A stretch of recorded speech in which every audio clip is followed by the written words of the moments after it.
3. 정은희 집사님, 그 앞에 성령은 그 서론 부분 한번 읽어주세요. 성령은 모든 성도 안에 거하십니다. 성령은 우리를 거듭나게 하셨을 뿐 아니라 거듭난 후에 우리가 그리스도 중심의 삶을 살아갈 힘을 공급하십니다. 거듭남을 뭐라고 그러죠? 다시 산다 해서 중생. 부활은 이제 죽었다 살아난 거. 그죠? 중생. 그래서 니고데모가 뭐라고 얘기했어요? 어떻게 어머니 태에 들어가서 또 태어나는 게 가능하냐. 근데 이제 그게 그 의미가 아니라 성령으로 말미암아 다시 태어나는 것을 중생이라고 합니다. 저는 성결교회 목사라 성결교회에는 사중복음이라는 게 있어요. 중생, 성결, 신유, 재림이에요. 그래서 이 사중복음이 가장 중요한 그 복음의 핵심이다. 순복음은 정은 집사님 오중복음이에요. 오중복음. 축복만 넣으면 되거든. 축복을 강조하거든. 그래서 중생, 성결, 신유, 재림, 축복. 뭐 이제 교단마다 좀 강조하는 게 그렇다는 뜻입니다. 계속해서 읽어주세요. 우리는 스스로 자신을 다스릴 수 없으므로 그리스도인의 삶에서 성령의 인도하심은 필수적입니다. 이러한 삶을 성경은 성령 충만한 삶이라고 합니다. 지금까지 배운 그리스도가 다스리는 삶의 네 영역, 말씀, 기도, 교제, 전도에서 성장하려면 성령 충만해야 합니다. 그러니까 종합 선물 세트 마냥 앞에서 배웠던 네 가지가 있는데 그것이 성장하려면 성령 충만이 있어야 된다. 저게 없으면 이것을 뭐예요? 우리도 그 요즘 들어서 무슨 에너지도 뭐 지속 가능한 뭐 에너지 뭐 이런 거 나오잖아요. 그죠? 신앙생활도 제가 이제 우리만 듣고 하니까 프라하에서 신앙생활을 오히려 교회가 힘이 되고 좀 외로우니까 잘 하다가 한국에 갔는데 우리 교인 중에 아직도 교회도 못 찾은 양반도 있어요. 이건 문제가 있는 거예요. 이건. 죄송하지만 여기서 잘못 가르쳤어. 제가. 저에게도 책임이 있는 거예요. 신앙생활이라는 건 프라하에 있는 3년, 4년, 뭐 10년만 잘하고 한국에 가서는 그냥 여긴 뭐 놀 곳도 별로 없고 그냥 사람도 뭐 한국 사람도 별로 없으니까 교회 위주로 좀 있다가 한국 갔더니 그렇게 이건 아니죠. 완전 잘못된 거예요. 청년들도 마찬가지예요. 청년들. 제가 여기서 양육했던 청년들. 코로나 전에 우린 청년이 반이었어요. 응?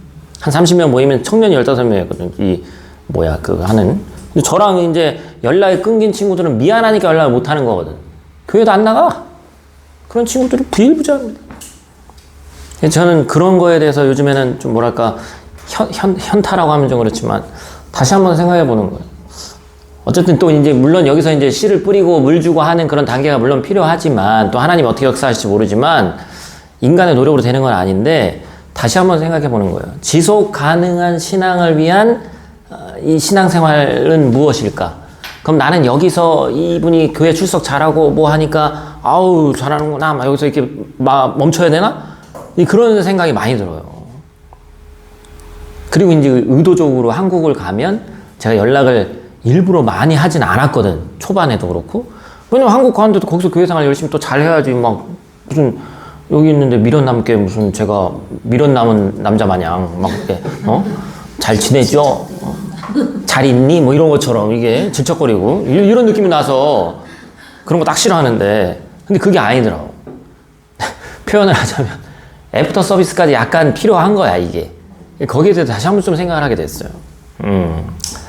그래서 교회를 제대로 찾는 것까지 내가 애프터 서비스를 해야 되겠다는 생각이 요즘에 좀 들더라고. 물론 한국 가서 원래 출석하시던 교회 잘 가는 분도 있지만 그렇지 않은 케이스들이 좀 있거든요. 하여튼 뭐 그 부분을 또 계속 얘기하면 또 그러니까 하여튼 중요합니다. 지속 가능해야 돼. 신앙생활이라는 건. 그렇죠?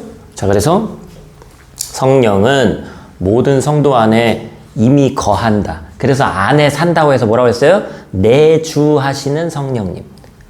성령님이 지금 계시나? 사나?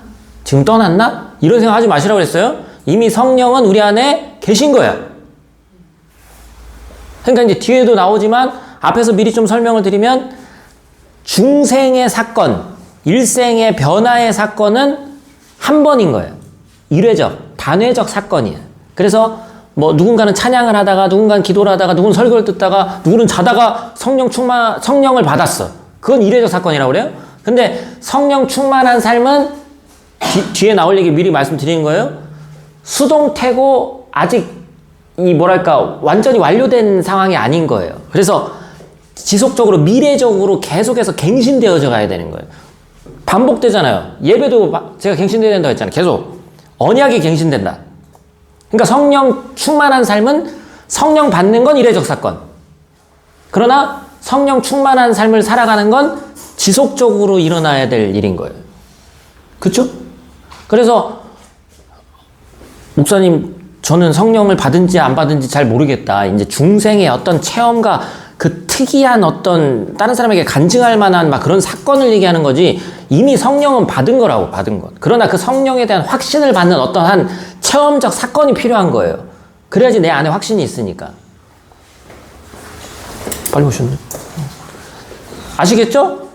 그런데 이제 성령을 받지 못했다고 사람들이 생각하는 이유는 그 경험적 사건이 내 아이가 없었으니까. 근데 성령을 받았다는 증거는 뭐냐? 이미 내 안에서 과거의 정욕의 그 육체의 정욕과 예수 믿고 난 뒤에 이거를 뭐 이제 양심이라고도 할 수 있고, 이건 근데 세상적인 표현이고, 신앙적인 어떤 그 무엇인가와 내가 싸우는 거야. 이 마음 가운데서. 내가 예수님 모르던 때는 아무렇지도 않았는데, 얼마 전에도 뭐 누가 무슨 얘기 하는데, 우스갯소리로, 목사님 그러시면 안 되죠. 이런 거잖아, 이런 거. 내가 그냥 일반 신자가 아닐 때는 거스름 없이 하던 일이 하나님 알고 나서 신자가 된 다음부터 약간 거슬리는 일이 됐어. 뭐 대표적인 예로 이제 우리는 시작하자마자 또 나오니까 술 얘기 나와요. 술 얘기. 옛날에는 막 부어라 마셔라 상관없어. 근데 어느 순간 술이라는 게 조금 감춰서 해야 되나? 좀 이렇게 해야 되나? 됐단 말이에요. 그럼 그게 뭐예요? 그냥 어느 순간 교회 다녀서 술 취하지 마라 그런 방탕한 것이니 이 말씀 때문에 그런 거예요? 그게 아니라 내 안에 이미 성령이 있으니까 싸우는 거란 말이에요. 그러니까 성령을 받은 거 안 받은 거 이미 내주하시는 거 안 하시는 거예요? 내주하신다고. 근데 왜 그거를 성령을 뭐 받았네 못 받았네, 방언을 했네 못 했네, 이거에 왜 집착하냐는 거예요. 전혀 그거랑은 상관이 없다고 할 수는 없지만 아니란 말이에요. 그게 겉으로 드러나는 하나의 그 은사, 그쵸? 그런 개념인 거지. 은사는 제가 뭐라고 했어요? 선물이라고 했죠. 그럼 하나님 측면에서 누군가에게는 어떤 은사를 주고 누군가에 어떤 은사를 줬어. 선물을 받는 입장에서 선물이라는 것 자체가 감사한 일이지, 이 선물을 줬네 저 선물을 했는지 갖고 있는 선물도 뺏어가는 거예요. 그거는 그러니까 비교의 대상이 전혀 아닙니다. 은사는. 그쵸? 자, 초반에 이제 길게 했으니까 뒤를 쭉쭉 넘어가야지. 자, 그럼 성령 충만은 무엇입니까? 에베소서 5장 18절은 성령의 충만을 받는 것은 술 취하는 것과 대조합니다. 에베소서 5장 18절 시작. 술 취하지 말라. 이는 방탕한 것이니 오직 성령으로 충만함을 받아. 현재 수동태 명령형이 되잖아요. 그러니까 계속해서 명령에서 극복돼야 되는 거야. 계속. 아직 완료된 게 아닌 미완료예요. 미완료. 자, 성령께 지배받는 상태, 내 감정이 아닌 그리스도의 성품과 뜻이 드러나는 삶입니다. 제가 원어적으로 저번에 설명할 때 그 얘기했던 거 기억나세요? 충만. 지난 시간에도 충만에 대해서 얘기했던 것 같은데 뭐로 충만해야 된다고 그랬어요? 육체의 정욕이 아니라 예수, 그죠? 그리고 성령. 충만이라는 게 단어가 컵 비유 얘기하면서 제가 어떤 상태라고요? 컵이 여기 아니고 물을 담으면 물이 어떻게 된다어요? 최고로 이렇게 되는 거 보신 적 있어 없어? 있어요. 이런 상태라고 했어요. 건들면 충만해서 넘어질 상태. 그런데 이 충만이라는 게 흘러 넘친다라는 뜻도 있지만 원어적 배경을 보니까 뭐가 있어요? 지배받는다는 뜻이 있어요. 지배받는다. 그렇기 때문에 성령 충만이라는 얘기는 과거에 자기가 가지고 있던 생각과 내 안에 있는 그런 것에, 그 다음에 세상적 철학과 그런 거에 지배받던 인생에서 뭐에게 지배받는 거예요? 예수 그리스도의 성령으로, 영으로 말미암아 지배받는 삶. 응? 그래서 초반에는 거리낌이 있지만 나중에 완전하게 어떤 성화의 단계, 성화는 거룩해져 간다는 뜻이에요. 성화. 성화의 단계라고 해서 그래서 뭐 점진적 성화, 관계적 성화 이것도 엄청 많아요. 이건 이제 디테일하게 나중에 배울 얘기고 제자 훈련이나 그런 거 할 때 1대1 여기서는 아니고 이게 이제 성화의 단계로 그래서 마지막에 성화가 끝나면 뭐가 되는 거예요? 성화의 마지막 단계는 뭐라고 그래요? 용어는 아셔야지. 영화라고 하는데 영화. 친구 중에 영화 있는데 영화. 근데 이 영화의 단계는 솔직히 얘기하면 언제 가능한 거야 이거는. 이 땅에서는 가능하지 않지. 사실은 이론적으로는 가능하다고 얘기하지만 주님 앞에 섰을 때. 그런데 또 이것도 신학자들 중에 어떤 분들은 천국에 가서도 잘한대. 우리가 천국에 가서도 정체되는 게 아니라 이건 끝이 없대. 그러니까 어떤 분은 이제 학습과 공부의 개념으로 생각해서 그럼 목사님 천국 가서도 막 계속 성경 공부하고 막 해야 되는 거예요? 뭐 이렇게 생각하는 분이 있는데 천국에서 하는 모든 것은 억지로 하는 것이 아니라 뭐로 한다?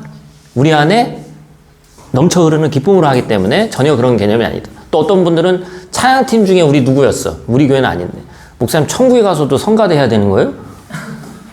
왜냐면 성가대 연습이 너무 힘들거든. 좋을 때도 많지만 그런 개념이 아니죠. 그렇죠? 자, 성령에 대해서 신우파 집사님 오랜만에 뵈니까 좋네요. 자, 그래서 성령 충만에 의한 영적 상태 에베소서 5장 이거 맞아요 순서가? 이게 아닌가요? 이게 맞아요? 저건 왜 들어왔지? 어디랑 섞인 것 같은데? 자, 누가 우리를 성령 충만하게 하십니까? 성령 충만은 사람의 의지로 만들어진 것이 아니라 하나님이 주권적으로 주시는 은혜의 선물입니다. 요한복음 20장 22절. 이 말씀을 하시고 그들을 향해서 숨을 내쉬되 이르시되 성령을 받으라 하시니 예수님이 직접 숨을 내쉬면서 성령을 주셨다. 그래서 이 사건은 어떤 사건하고 똑같은 거라고 그랬지? 이걸 기억을 못 하신다고? 성경에 거의 숨을 불어넣었다는 얘기는 거의 한 2번밖에 안 나옵니다. 인간 창조죠. 그렇죠. 하나님께서 천지 창조하실 때 사람에게 생명을 불어넣으시 생명이 됐다. 저걸 보면서 그래서 제가 뭐라고 그랬어요? 예수님이 창조주 하나님이시다. 그죠? 얼마나 재밌어. 성경이 이렇게 맞춰주는구나 세상에. 그죠? 저만 재밌나? 자, 성령을 주셨습니다. 사도행전 8장 17절.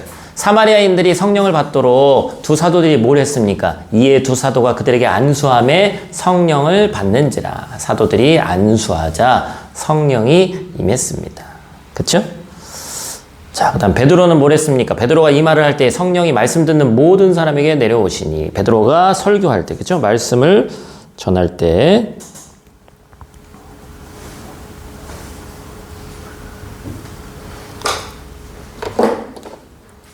자, 그래서 보세요. 성령은 뭘 어떻게 받느냐? 성령을 주시는 건 누구의 주권이다?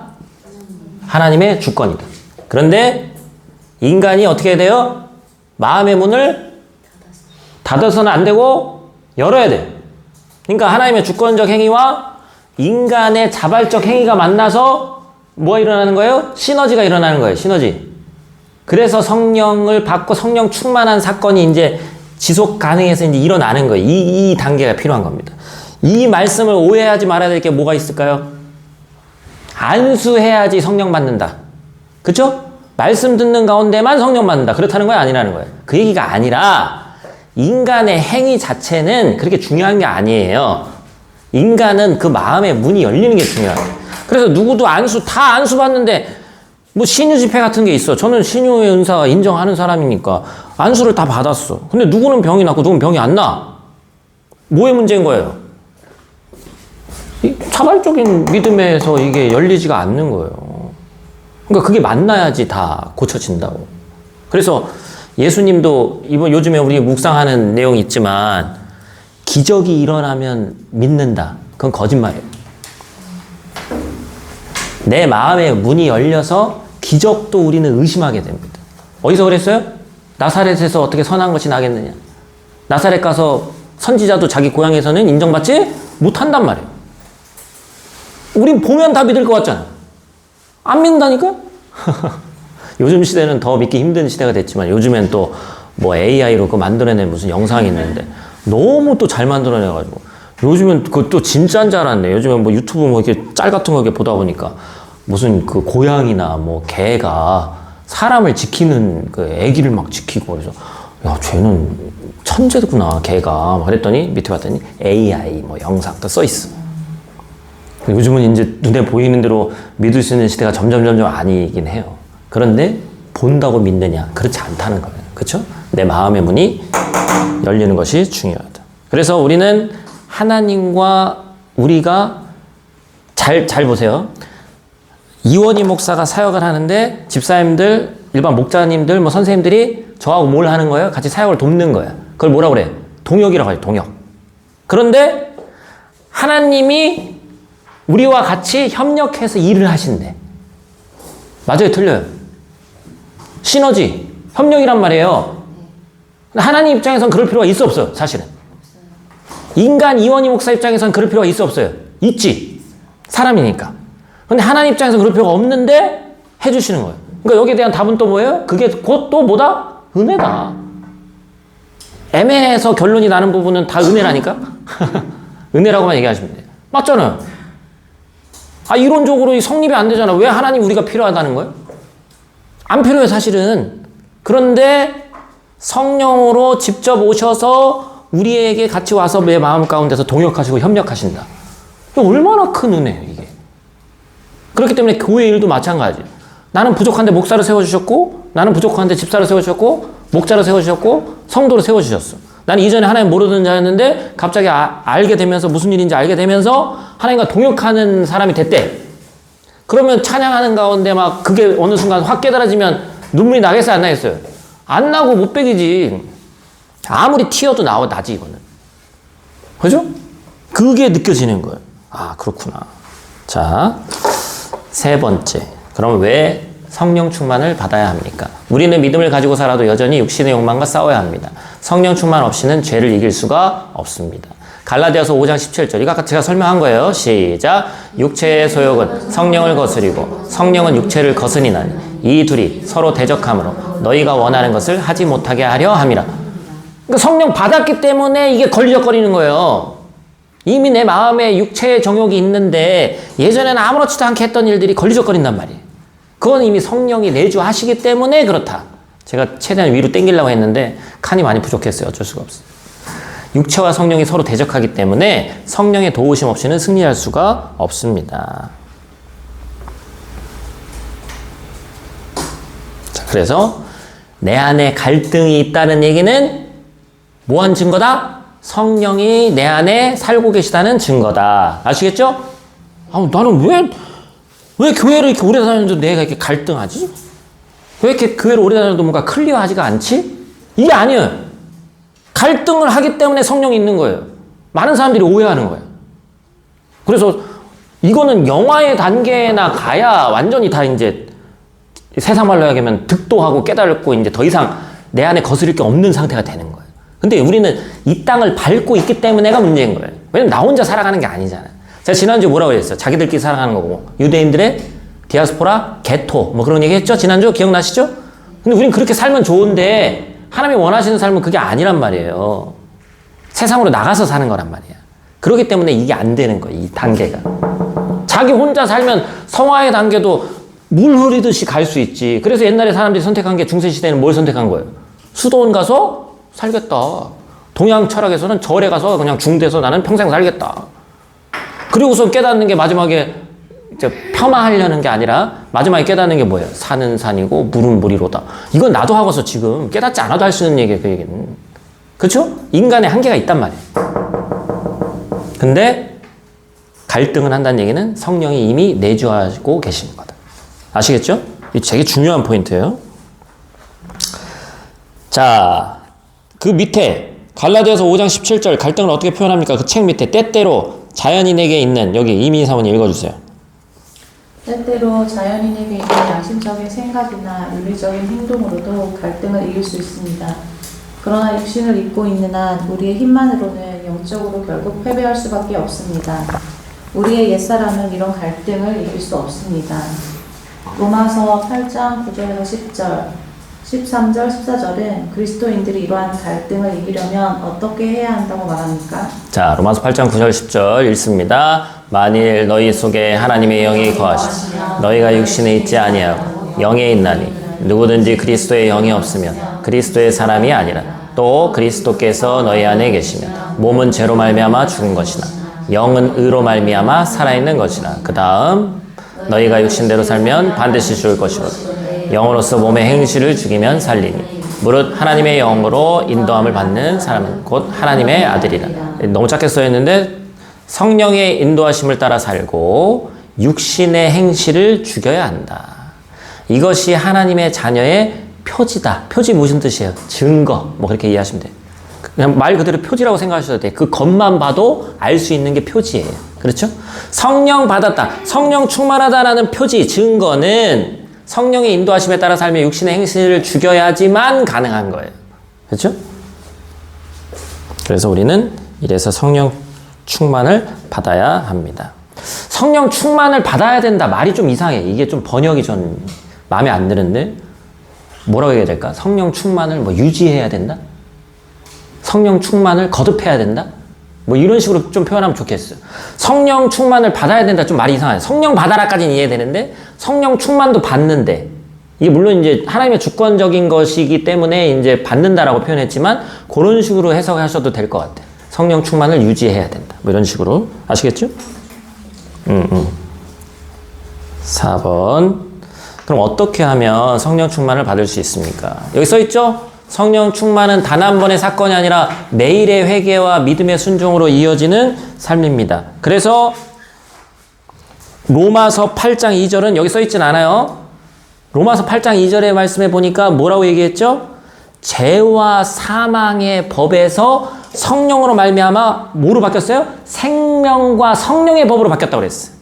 죄와 사망의 법에 살던 사람이 생명과 성령의 법으로 바뀐 삶을 사는 것이 성령 충만으로서 이루어지는 삶이다. 아시겠죠? 이거 여기 나와 있는 건 아니고요. 자, 그리고 1번. 성화의 과정 아까 잠깐 짧게 설명했고, 그래서 그 유기성 목사님인가? 저기는 뭐 했지? 나는 죽고 예수로 사는 삶, 뭐 그 책 쓰셨던 것 같은데, 그죠? 내가 죽고, 내 안에 자아가 죽고, 예수로 사는 삶. 저는 이제 신앙생활에서 가장, 이 뒤에도 나옵니다만, 가장 성숙한 신앙생활이 뭘까? 우리는 감정을 갖고 있잖아요. 그죠? 그렇기 때문에 일이 일비할 때가 엄청 많아요. 왜냐면 이거 하나에 잠깐 좋고, 이거 하나에 되게 슬퍼. 힘들어. 고개 변동이 가장 없는 삶이 이게 진짜 성화의 삶이에요. 근데 이게 이제 잘 되는 분도 있고 또 안 되는 분도 있어요. 그래서 뒤에 이제 성령의 9가지 열매 뜻도 좀 얘기하고, 자, 성령 충만의 필요를 느끼고 간구해야 된다. 믿음으로 성령 충만을 구하며 기도해야 된다. 그렇게 해야 성령 충만을 받을 수 있다. 여기 써있죠? 이건 쭉 써있는 거 그냥 요약으로 제가 말씀드린 거예요. 성령 충만의 필요를 느끼고 간구해야 합니다. 간구는 간절히 구하는 건데 믿음으로 구하는 거예요. 그죠? 그래서 두 번째, 죄에 대해서 본인이 성령의 어떤 그런 경험적, 체험적 사건이 있는 분들은 이 루트하고 이게 같은지 한번 보세요. 죄를 회개하고 자신이 깨끗하게 해야 됩니다. 요한일서 1장 9절. 만일 우리가 우리 죄를 자백하면 그는 미쁘시고 의로사. 미쁘시고 무슨 뜻이라고 그랬어요? 이거 한 100번 얘기한 것 같은데? 제가 제일 좋아하는 단어 중에 하나라고 했잖아. 미쁘시다. 미쁘신 하나님. 제가 그래서 우스갯소리를 하면서 실실하신 하나님 얘기하면서 신실하신 하나님 얘기했잖아. 신실하신 하나님 해야 되는데 실신하신 하나님 했다고 해가지고 막 옛날에 얘기했잖아요. 기억 안 나시는 거예요? 미쁘시다. 신실하다. 절대 까먹으시면 안 돼요. 변함없으신 하나님. 의로사 우리 죄를 사하시며 우리를 모든 불의에서 깨끗하게 하실 것이요. 죄를 자백하면 하나님이 용서하시고 깨끗게 하십니다. 세 번째, 하나님께 자신의 생활을 전적으로 의탁해야 됩니다. 상황이 좋든 나쁘든 하나님만 신뢰하고 순종하는 것이 성령 충만의 열쇠입니다. 이원희 목사의 경우에는 이따 뒤에 이제 여러분들 쓰는 그게 있는데, 저는 중학교 2학년 때 어쨌든 체험적 사건이 있었다고 했어요. 그리고 그때 이제 방언을 받았어요. 근데 뭐 지금 5세이신 저희 아버지 목사님은 방어 못 받으셨어요. 그러니까 전혀 중요한 게 아니에요, 이거는. 누가 봐도 저희 아버지 목사님이 더 성령 충만한 삶을 살고 계세요. 지금도 마찬가지고. 제가 따라갈 수가 없어. 그런데 어떤 일이 있었냐? 주일학교 때도 이제 그런 주일학교 어린이들도 이제 제가 집회 같은 거 예전에 한번 한 적이 있는데 주일학교 애들이 어렵죠. 근데 주일학교 애들이 죄를 지으면 뭘 얼마나 지었겠어. 근데 주일학교 애들에서는 가장 그래도 어떤 감정선과 죄에 대해서 터치할 수 있는 부분이 뭐예요? 어머니, 아버지와 선생님에게 거짓말했던 일들. 막 그거 하면서 하면 회개와 막 방언이 터져나오는 데가 있어요. 진짜로. 그렇기 때문에 자기 죄에 대해서 인식하는 게 우선입니다. 그리고 그 죄를 어디 앞에 갖다 놔야 되는 거예요? 십자가 앞에 갖다 놓는 거예요. 그게 이제 애들이기 때문에 뭐 영상도 좀 필요하고 막 이런 걸 하죠. 그죠? 그래서, 이게 감정적 어떤 그런 동요인가? 아니면 정말 성령의 역사인가? 항상 저도 막 그게 좀 의심스러울 때가 있었어. 그런데 그럴 때는 의심보다는 그냥 그렇게 나아가는 게 더 맞아요. 대신에 그 하나의 성령적 사건으로 끝나는 일이 아니라고 했어. 성령 충만이 중요한 거지 성령 한번 받는 게 중요한 게 아니에요. 그렇죠? 성령은 이미 내주하시기 때문에 우리가 그걸 좀 잘 이해했으면 좋겠습니다. 그래서 결국엔 내가 내 삶을 우리 지금 이 배우는 이거 중요한 게 이게 뭐예요? 지금 이거 요거 수레바퀴가 아니라 이거 뭐야? 이거 뭐라 해? 배 키라고 하지. 키. 이거 왜 있다고 그랬어요? 우리 처음에 할 때 제가 잠깐 얘기했잖아. 인생의 키를 누가 잡고 간다? 내가 잡고 간다? 아니죠. 예수님께서 성령님께서 잡고 가신다. 이게 돼야 된다는 거예요. 그래서 결국에는 의탁하는 삶은 자율주행인데 그 주행이 자율주행이 아니라 알고 봤더니 누가 잡고 가는 거예요? 하나님이 잡고 가시는 거예요. 그렇죠? 자, 됐고 오늘은 좀 길지가 않아요. 다 벌써 다 끝났어요. 5번째, 성령 충만을 받은 결과는 무엇입니까? 성령 충만의 결과는 성품의 변화, 복음의 담대함, 그리고 은사의 역사로 나타납니다. 일상생활에서 그리스도의 성품이 드러납니다. 성령의 9가지 열매. 제가 앞자만 따서 외웠다고 그랬지, 저는. 이 대학교 때 시험 볼 때 외웠던 거 아직도 안 까먹어요. 사희, 화오, 자양충, 온절. 말도 안 되는 건데 앞자만 따서 제가 외웠어. 그래서 이 9가지 열매가 삶 속에서 드러나야 되는데 요건 다 쓰시려면 조금 그렇고 그냥 뭐가 뭔지만 이렇게 쭉 보세요. 잘 보이시는지 모르겠어요. 이게 잘 9가지를 한꺼번에 넣느니라고. 뒤에는 안 보이나? 눈 다 좋으시죠? 보이네. 잘 보이네. 사랑! 외울 때 좀 쉽게 제가 말씀드릴게요. 100% 그런 건 아닌데 희한하게 약간 나눠져 있어요. 요거는 하나님 안에서 좀 그런 느낌이 강해요. 그리고 요거는 다른 사람들과의 관계예요. 3개.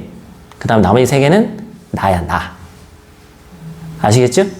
굳이 나누자면 100% 그렇게 나눠지진 않아요. 그런데 이 내용에 대해서 조금 이해할 때 이 사랑이 어디에 대한 사랑이냐. 뭐 사랑은 남편과의 사랑일 수도 있고 뭐 이웃과의 사랑일 수도 있는데 그 개념보다는 이쪽이 더 강하다는 거예요. 하나님이. 아시겠죠?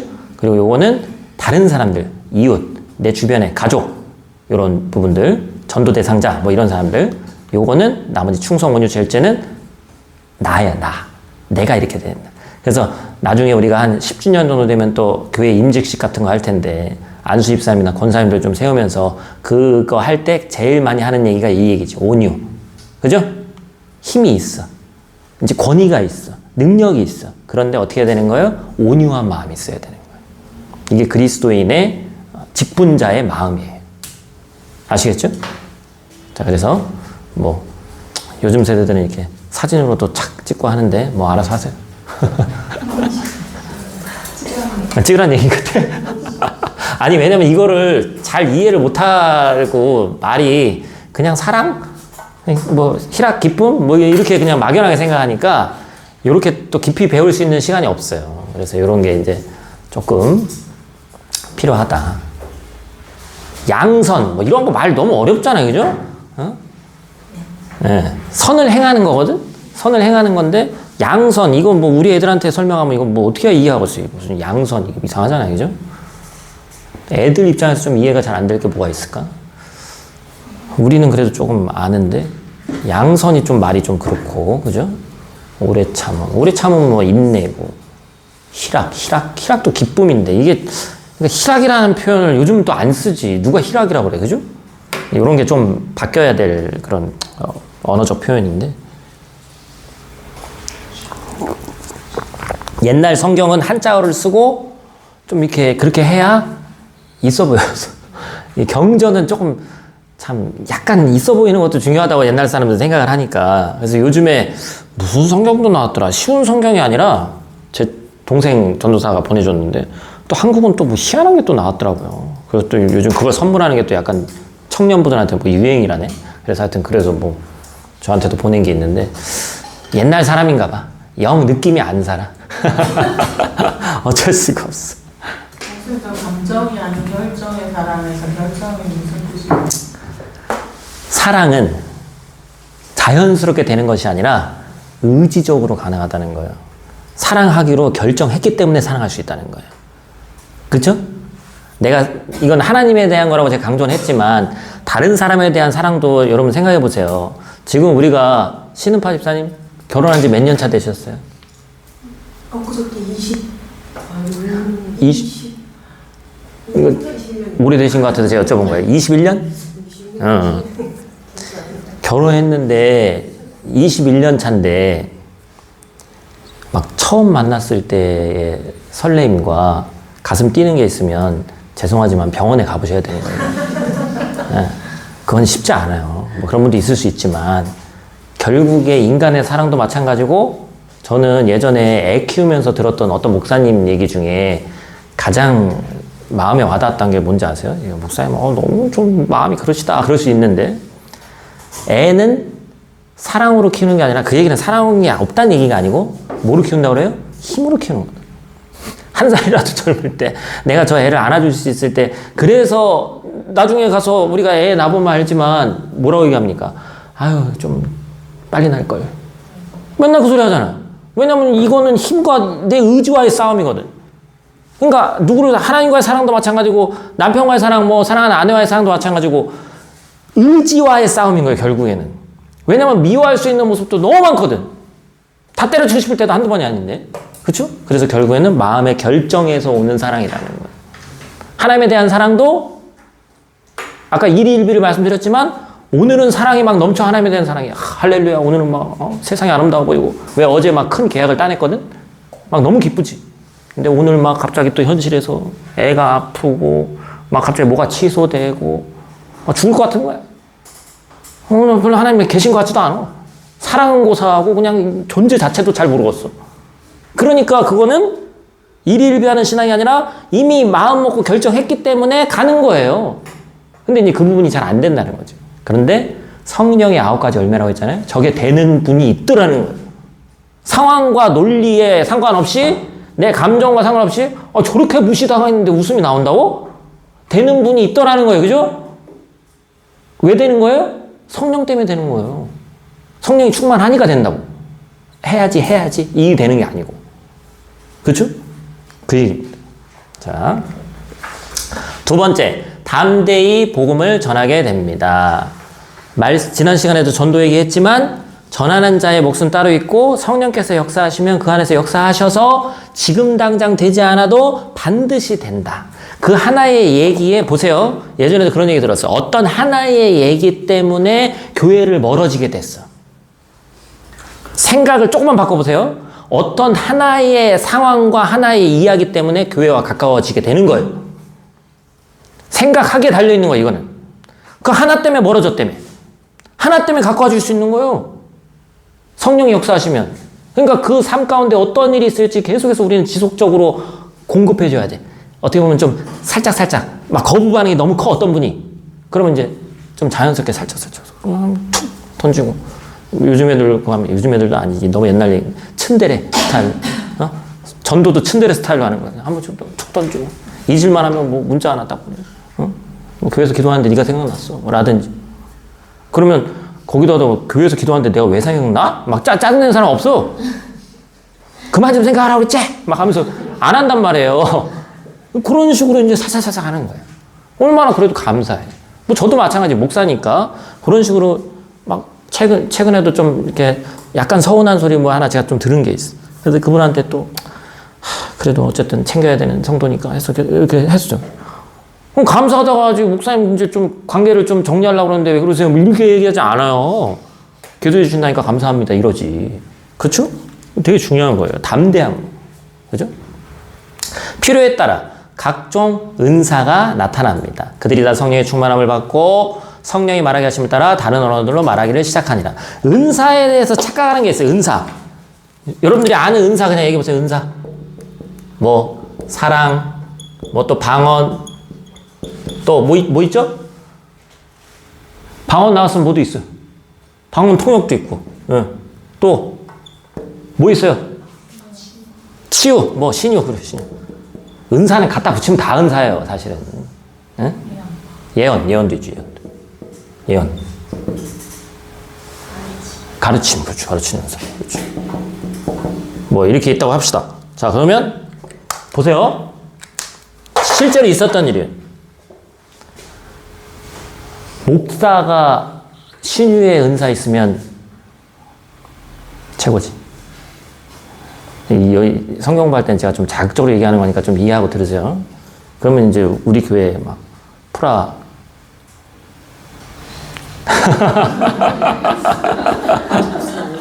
갑자기 막 한 1년 뒤에 한 1000명 모이고 막 이원 목사 손을 얹으면 막 다 나와.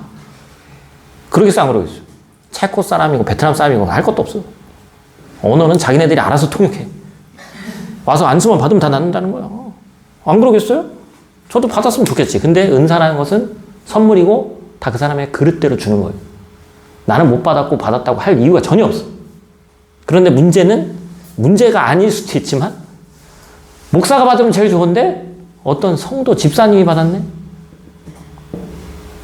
신유의 은사를 교회 성도 집사가 받았다. 무슨 일이 벌어져요? 응? 아니 은사는 선물이고 감사한 거잖아. 어떻게 해야 될 것 같아요? 그분을 추앙하게 되고. 그렇지. 목사한테 안수바 안 받고 교회 질서가 어지러워지고 희한한 일이 벌어진단 말이에요. 근데 은사는 받더니 교회에 뭐를 위해서 하는 거래요? 뭐를 세우기 위해서? 덕을 세우기 위해서 하는 거예요, 은사는. 그럼 이 은사는 잘못된 거예요? 아니면 잘된 거예요?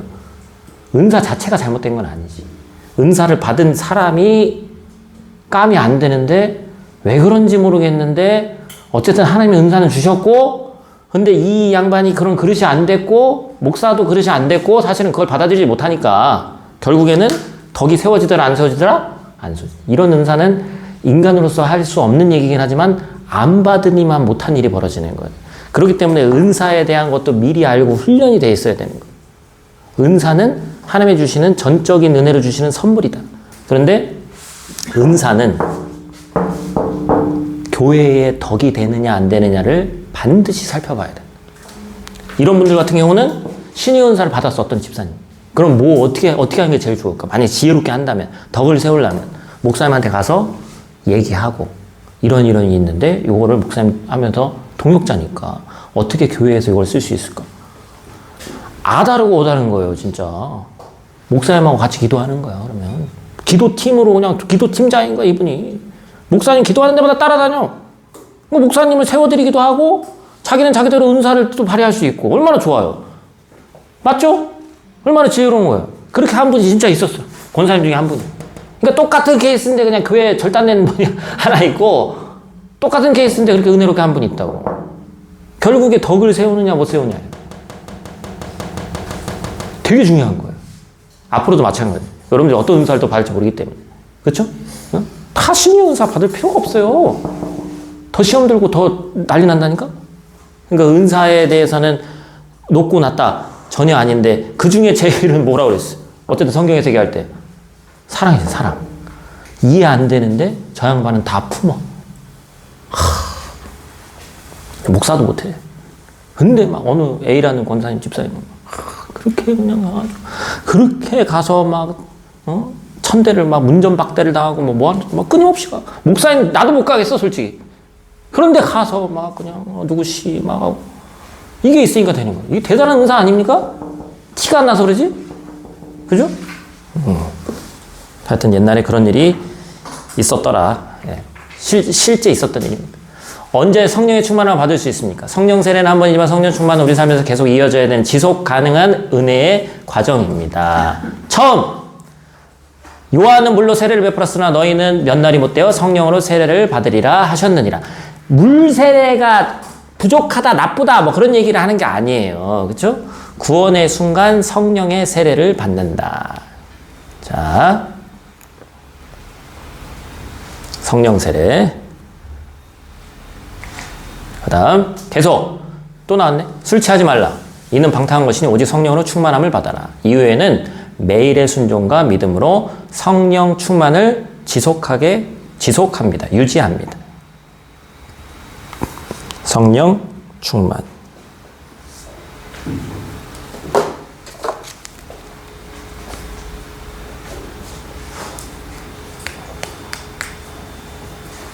자, 그래서 결론적으로 성령 충만은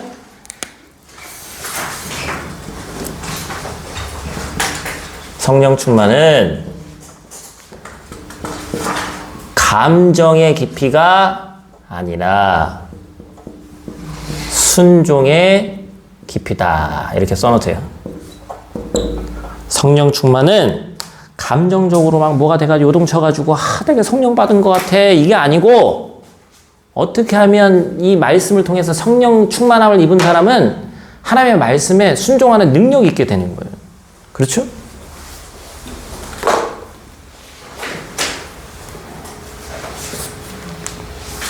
그래서 성령 충만한 사람은 교회에 어떤 일에 있어서 뭐가 됩니까? 예스맨이 됩니다. 응? 무조건 예스만 하라는 얘기 아니에요. 근데 성령 충만한 사람은 다 거기에 또 하나님의 뜻이 있겠지 하면서 예스하고 그 다음에 넘어가요. 그래서 순종의 깊이가 더해지는 거예요. 이게 성령 충만한 삶입니다. 자, 오늘은 여기까지.